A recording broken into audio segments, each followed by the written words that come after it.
മാഹിയിൽ ദേശീയപാതയിൽ കാറിന് തീപിടിച്ചു. അപകടം ഒഴിവായത് തലനാരിഴയ്ക്കാണ്. നിരവധി പെട്രോൾ പമ്പുകളും മദ്യശാലകളും പ്രവർത്തിക്കുന്ന സ്ഥലത്ത് ഉണ്ടായ അപകടം ഒഴിവായത് മാഹി പോലീസിന്റെയും ഫയർഫോഴ്സിന്റെയും മിടുക്കുകൊണ്ട് മാത്രമാണ്.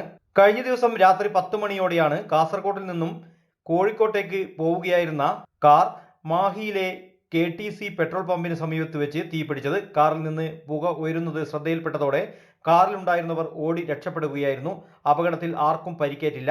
പോലീസും നാട്ടുകാരും ഫയർഫോഴ്സും ചേർന്ന് തീ അണച്ചതിനാൽ വൻ ദുരന്തം ഒഴിവാക്കുകയായിരുന്നു. അപകടത്തെ തുടർന്ന് ദേശീയപാതയിൽ മണിക്കൂറുകളോളം ഗതാഗതം തടസ്സപ്പെട്ടു. News bureau, media Vadakara.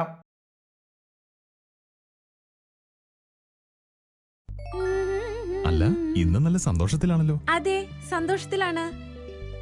കാരണം ഞാനിപ്പോ പാചകം ചെയ്യുന്നതേ മയൂരം വെളിച്ചെണ്ണ ഉപയോഗിച്ചാണ്. പുതിയ മയൂരം കോക്കനട്ട് ഓയിൽ, കലർപ്പില്ലാത്ത ശുദ്ധമായ വെളിച്ചെണ്ണ. കർഷകരിൽ നിന്ന് നേരിട്ട് ശേഖരിക്കുന്ന നാളികേരം സൾഫറും പുകയും ഏൽക്കാതെ ഉണക്കിയെടുത്ത കൊപ്രയിൽ നിന്നും സംസ്കരിച്ചെടുക്കുന്ന 100% ശുദ്ധമായ വെളിച്ചെണ്ണ. ഇത്രയും നല്ല വെളിച്ചെണ്ണ ഇപ്പോൾ നിങ്ങൾക്ക് വിപണിയിൽ ലഭിക്കുകയില്ല. മയൂരം വെളിച്ചെണ്ണ, ഒരു ഏറെമല സർവീസ് സഹകരണ ബാങ്ക് സംരംഭം.